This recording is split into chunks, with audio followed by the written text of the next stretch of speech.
விருகம்பாக்கம் விபின் ராகுல் அவர்களுக்கு சென்னை டிராஃபிக்கில் கார் ஓட்ட பயிற்சி. விருகம்பாக்கத்தில் ஸ்டார்ட் பண்ண நம்ம Koyambedu, KMC, Chetpet, central, Marina beach வழியாக அடையார், மத்திய கைலாஷ், அப்படியே நம்ம கிண்டி போயிட்டு அதுக்கப்புறம் ராமபுரம், போரூர் வழியாக மறுபடியும் விருகம்பாக்கம் போகிறோம்.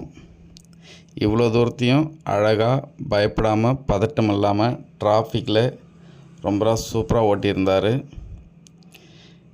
இதுக்கு மேலே அவரால் பயம் இல்லாமல் சிட்டி டிராஃபிக்கில் ஓட்ட முடியும். சிட்டி டிராஃபிக்கில் ஓட்டும்போது தான் லெஃப்ட் சைட் ஜட்ஜ்மெண்ட்டே வரும். ஏன்னா லெஃப்ட் சைட் ஜட்ஜ்மெண்ட் வரணுன்னா நீங்கள் ஹெவி டிராஃபிக்கில் ஓட்டணும். அப்போ தான் லெஃப்ட் சைட் ஜட்ஜ்மெண்ட் வரும். நேர ரோட்லேயும் லெஃப்ட் சைட் ஜட்ஜ்மெண்ட் வரும். ஹெவி டிராஃபிக்கில் ஓட்டினாலும் லெஃப்ட் சைட் ஜட்ஜ்மெண்ட் வரும். சரிங்களா? சாய்ப்ரஸ் பர்சனல் கார் ட்ரைனர்ஸ்க்கு கால் பண்ணுங்கள். 7 நாள் பயிற்சி, 20 மணி நேரம் ட்ரைனிங். உங்கள் காரில் பயிற்சி, உங்கள் வீட்டிலேருந்து பயிற்சி. பயிற்சி எப்பவுமே உங்களுடைய காரில் உங்கள் வீட்டிலேருந்து எடுக்கணும். பயிற்சி எடுக்கும்போது உங்கள் வீட்டை சுற்றி இருக்கிற ரோட்லலாம் அவங்க ஓட்டி பழக்கப்படுத்துவாங்க. அதுக்கப்புறம் சிட்டி டிராஃபிக்கில் ஓட்டணும், அப்புறம் ஹைவேயில் ஓட்டணும். எல்லாம் ஓட்டினா தான் முழுசாக டிரைவிங் வரும். சரிங்களா? உங்கள் காரில் முதல்ல ஓட்ட பழங்க. கார் இருந்தால் தான் நம்மளால் கார் ஓட்டவே கற்றுக்க முடியும் அப்படின்றத முதல்ல புரிஞ்சுக்கங்க.